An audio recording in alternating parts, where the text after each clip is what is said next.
Bismillah, walhamdulillah, wassalatu wassalamu ala rasulillah wa ala alihi wa sahbihi wa mawalah. Subhanaka la ilma lana illa ma 'allamtana innaka antal alimul hakim. Rabbi shrah li sadri wa yassir li amri wahlul 'uqdatam min lisani yafqahu qawli. Allahumma a'inna wa la tu'in alaina. Alhamdulillah kita bisa berkumpul lagi dalam acara harian kita di bulan suci Ramadan, yaitu tasabuh, tahajud dan kajian subuh. Sahur dan kajian subuh. Alhamdulillah luar biasa, para muslim juga masih ada yang hadir. Kemudian antum-antum juga masih hadir sampai sekarang, alhamdulillah. Kita masih bersama kitab Maqasidus Shaum karya Al-Imam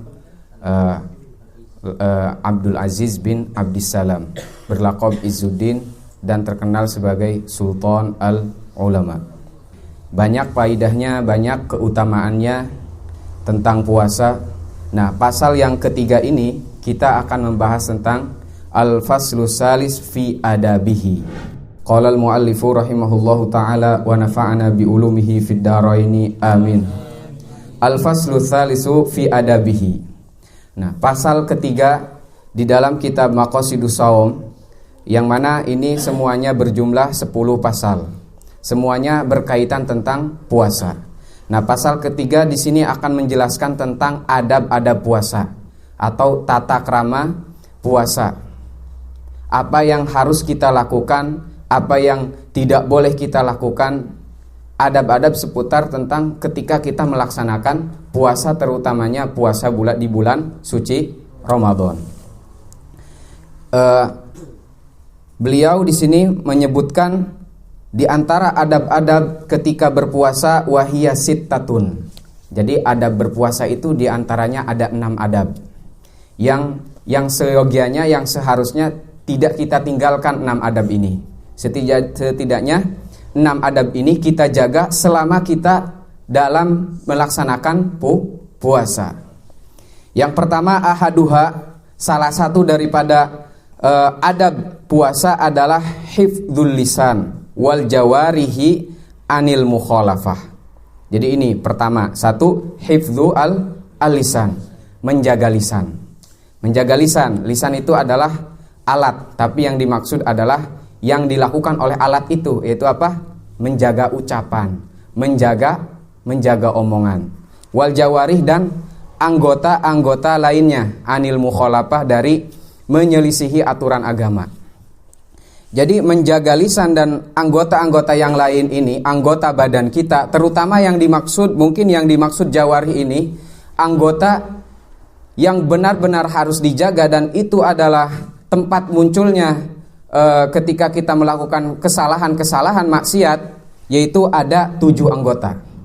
Jadi yang anggota yang sering kita gunakan, yang mana anggota ini bisa kita gunakan untuk kebaikan, bisa digunakan juga untuk keburukan, itu ada 7 anggota. Yang 7 anggota itu apa saja? Yaitu adalah mata. 1, mata. 2, lisan. 3, telinga. 4, tangan. 5, kaki. 6, farji. Nah, ini 6 anggota yang harus kita jaga, jangan sampai kita menyalahgunakan 6 anggota badan kita ini. Karena ketika kita melaksanakan maksiat, melaksanakan kesalahan, itu tidak akan keluar dari 7 anggota badan kita tadi. Pasti ketika kita melakukan suatu kesalahan, itu bermuncul dari salah satu anggota yang 7 tadi. Kenapa anggota ini, 7 anggota ini yang benar-benar harus dijaga? Karena memang pintu neraka jahanam itu ada 7. Sesuai dengan jumlah anggota badan kita yang benar-benar harus dijaga. Jadi benar-benar harus dijaga, terutama di sini hifdzul lisan. menjaga lisan, menjaga omongan. Kita harus benar-benar menjaga 7 anggota ini karena memang pintu jahanam itu ada 7. Tapi 7 anggota ini adalah sumber ketika kita melakukan maksiat, sumbernya dari 7 anggota ini. Tapi sekalipun ini adalah sumber kita melakukan kesalahan, tapi 7 anggota ini pun yang mana dengan 7 anggota itulah kita bisa melakukan kebaikan. Jadi 7 anggota ini harus dijaga, jangan sampai salah dalam penggunaannya. Mata untuk apa? Kita harus tahu mata itu digunakan untuk apa. Telinga digunakan untuk apa? Mulut digunakan atau lisan digunakan untuk apa? Tangan digunakan untuk apa? Kaki digunakan untuk apa? Dan yang terakhir juga digunakan untuk apa? Semuanya harus digunakan sesuai dengan ketentuannya. Yaitu semua yang telinga, mata, lisan, semua itu adalah nikmat dari Allah Subhanahu wa taala. Maka yang namanya nikmat itu harus disyukuri. Nikmat itu harus disyukuri. Bagaimana mensyukuri nikmat? Para ulama menjelaskan makna syukur itu adalah sorful abdi jami ama an'amallahu bihi alaihi minas sam'i wa ghairihi ila ma khuliqa li ajlihi. Jadi syukur, makna syukur itu adalah sorful abdi, mengolahnya seorang hamba apa saja nikmat yang telah Allah berikan kepada dia ila ma khuliqa li ajlihi. Mulai dari penglihatan, pendengaran, tangan, kaki, semuanya nikmat yang telah Allah berikan itu dikelola, digunakan untuk apa? Ila ma khuliqa li ajlihi. Untuk itulah dia diciptakan. Sedangkan manusia diciptakan untuk apa? Untuk beribadah. Wa ma khalaqtul jinna wal insa illa liya'budun. Berarti anggota 7 itu seharusnya digunakan untuk beribadah. Ketika kita menggunakan semua anggota ini untuk beribadah, maka itu kita sama saja sudah mensyukuri nikmat Allah. Ketika kita gunakan tidak dalam konteks ibadah, apalagi menyelisih agama, berarti kita sudah kufur nikmat. Itu adalah nikmat yang harusnya disyukuri, bukan diingkari, dikufuri gitu. Terutama lisan. Lisan ini benar-benar harus dijaga. Jadi di sini lebih dikedepankan hifdzul lisan. Karena orang itu ketika dilukai oleh lisan susah untuk sembuh gitu. Mungkin dia dipukul, ditusuk masih ada harapan sembuh. Tapi kalau sudah lisan yang melukai, kemana obat hendak dicari. Karena omongan itu kadang dia nggak kelihat tapi kerasa gitu. Maka hati-hati dengan lisan kita. Karena lisan itu sesuatu yang sangat tajam gitu. Hati-hati melukai orang gitu. Jadi lisan ini harus dijaga, anggota-anggota yang lain juga harus dijaga, terutama lisan. Liqaulihi sallallahu alaihi wasallam, di sini terutama lisan karena Nabi sallallahu alaihi wasallam bersabda, "Man lam yada qaula zur wal amali bihi falaisa lillahi hajatun fi an yada'a ta'amahu wa syarabahu." Akhrajahu Al-Bukhari. Siapa orang yang lam yada, yang tidak meninggalkan qaula zur, ucapan bohong, ucapan dusta, wal amalabi, dan tidak meninggalkan perbuatan yang dusta, falaisa lillahi hajatun fi an yada'a ta'amahu wa syarabahu, maka bagi Allah tidak ada kebutuhan dia meninggalkan makanannya dan minumannya. Jadi Allah enggak peduli kalau dia sudah puasa, dia sudah meninggalkan makanan dan minuman tujuannya karena Allah, tapi dia tidak meninggalkan qaula zur, ucapan-ucapan bohong. Itu. Jadi ya enggak ada nanti ibadah yang kita laksanakan, puasa kita mana hasilnya? Nanti tidak ada hasilnya. Nah, jadi ulama menyimpulkan bahwa menjaga, terutama Al-Imam Hujjatul Islam Al-Ghazali radhiyallahu anhu wa rahimahullah, itu menjelaskan bahwa menjaga lisan itu dari 8 perkara. Jadi lisan itu bisa kita jaga dari berapa jenis? 8. 1 dari al-kadzib. Lisan itu harus dijaga dari bohong, dari dusta. Karena kebohongan itu adalah termasuk minal kabair. Ketika kita sering berbohong, itu termasuk dosa besar. Terutama berbohong yang merugikan orang lain. Karena para ulama membagi bohong itu ada dosa kecil, ada dosa besar. Ketika kita berbohong merugikan orang lain, itu bisa masuk ke dosa besar.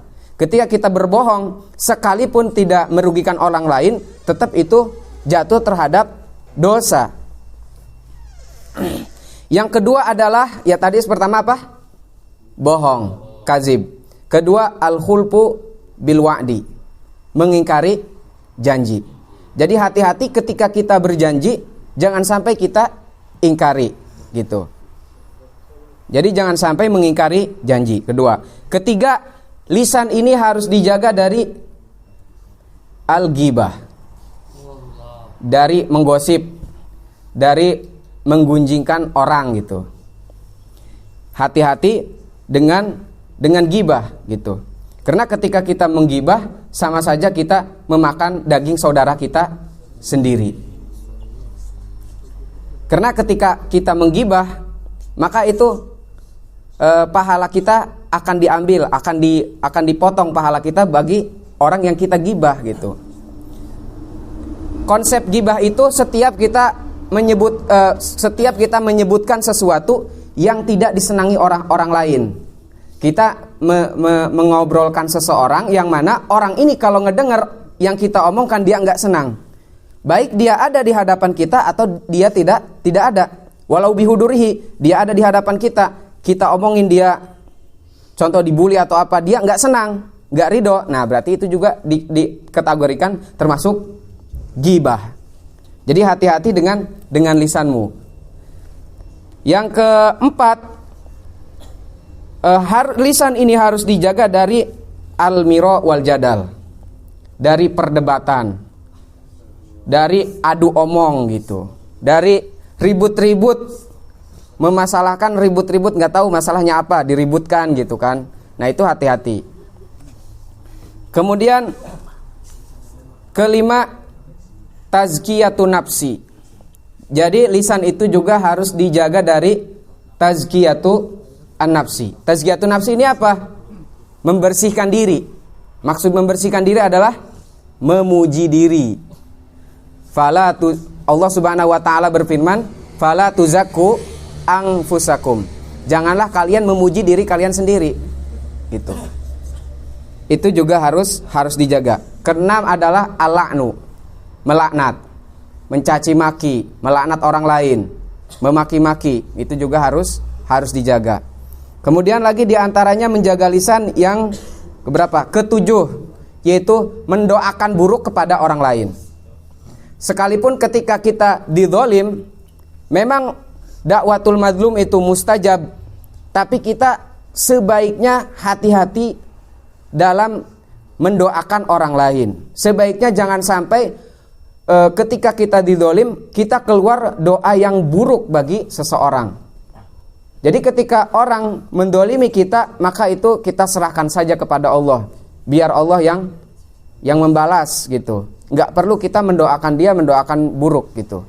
Malah sebaiknya kita mendoakan yang baik. Terakhir adalah menjaga lisan dari al-istihza bin nas. Istihza bin nas apa? Mengolok-olok manusia. Di antaranya membuli, menghina. Nah itu hati-hati. Apalagi di bulan puasa. Termasuk menjaga lisan itu, menjaga lisan kita dari berkata yang kasar, berkata yang kotor. Itu hati-hati. Pahala kita nanti kita lama-lama puasa tapi pahalanya nggak ada, ya kan? Wa qala sallallahu alaihi wasallam, rubba qa'imin hadzuhu min qiyamihi as-sahru wa rubba sha'imin hadzuhu min siyamihi al-ju' wal 'atash. Akhrajahu Ahmad.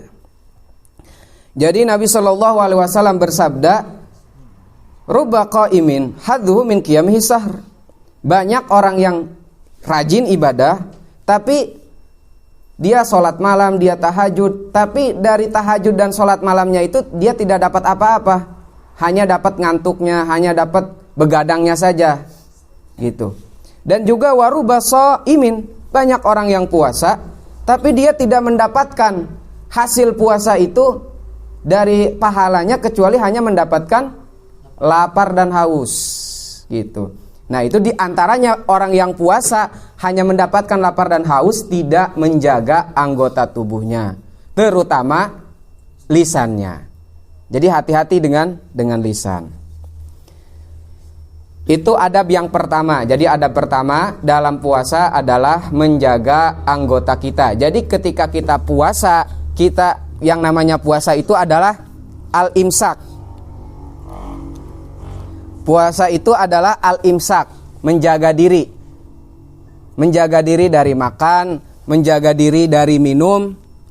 Tapi juga kita jangan lupa menjaga diri dari perbuatan-perbuatan yang tidak baik gitu. Sekalipun berkata kasar, pokoknya yang dilakukan oleh lisan bukan berupa makan dan minum, itu sekalipun tidak membatalkan puasa, bisa membatalkan pahala puasa. Hati-hati. Yang kedua, adab daripada puasa asani, idza du'iya ila ta'amin wa huwa shaimun falyaqul inni shaim. Jadi adab yang kedua adalah ketika dia diundang untuk makan dan dia posisinya dalam keadaan puasa, maka berkatalah inni shaim.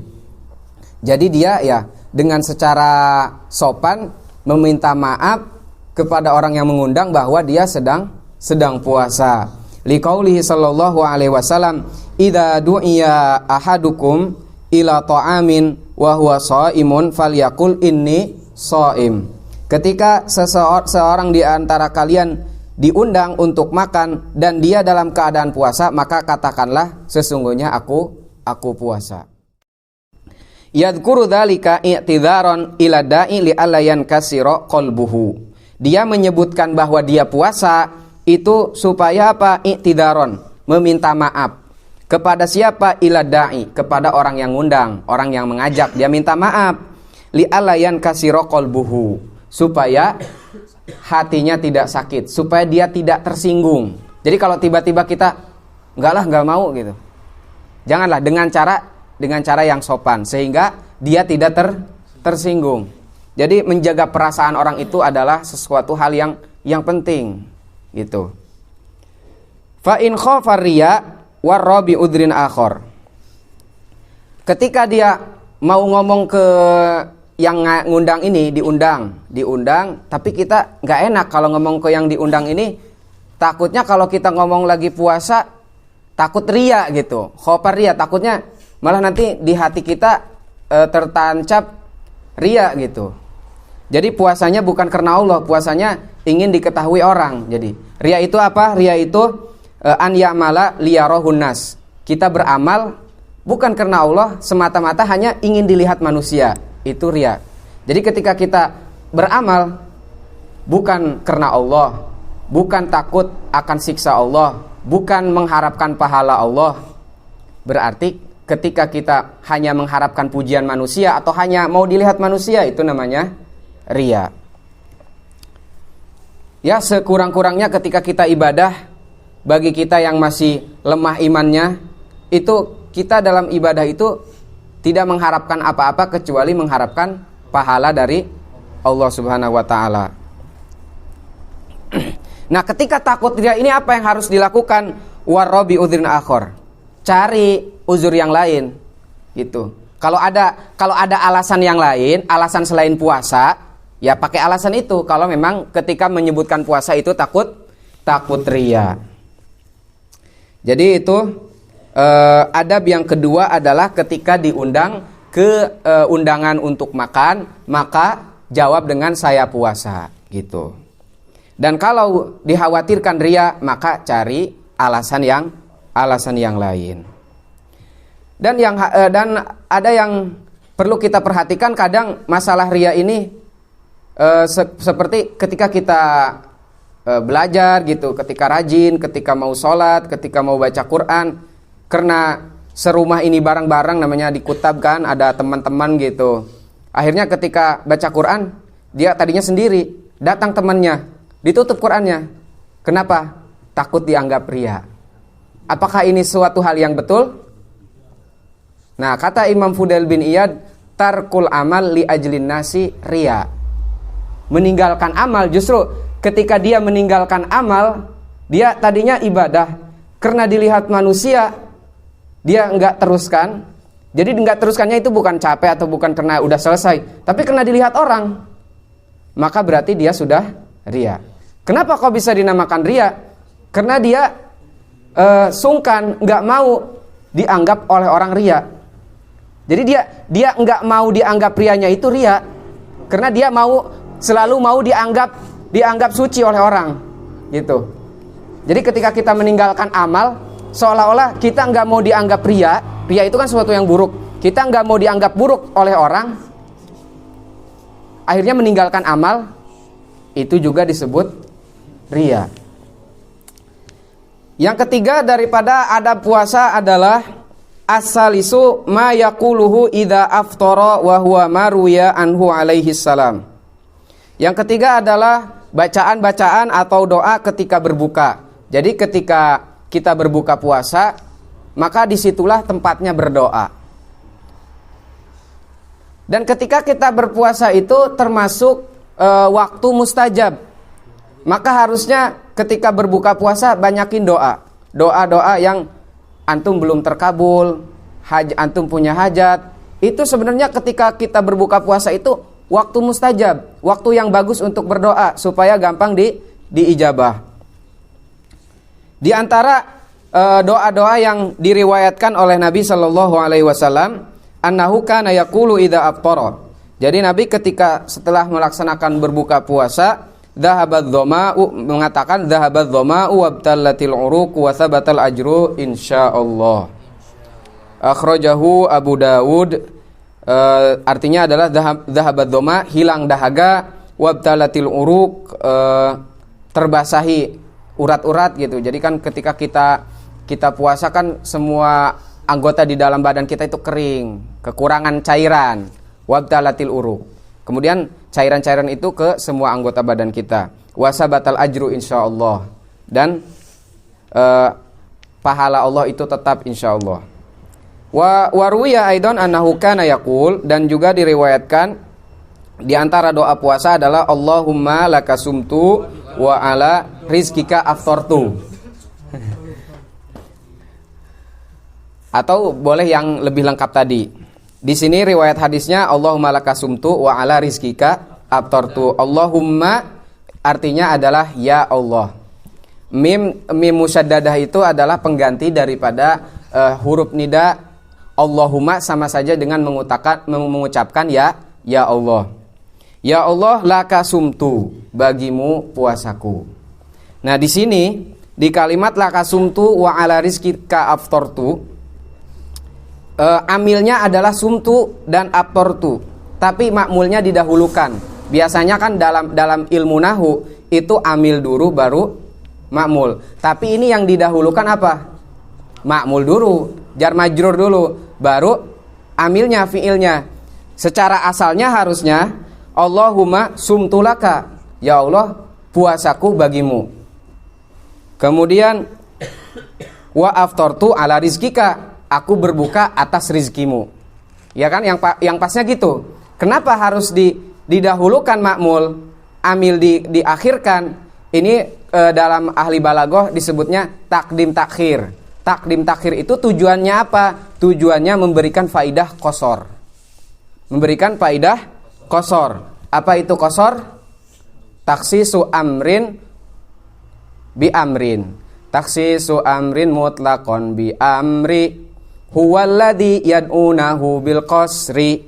Jadi disebutnya qasar. Jadi kalimat, jadi ada beda. Jadi ketika didahulukan itu ada perbedaan makna. Apa bedanya? Jadi ketika Allahumma sumtulaka itu maknanya cuma ya Allah aku berpuasa untukmu. Tapi ketika Allahumma lakasumtu, ya Allah puasaku hanya untukmu, tidak selainmu.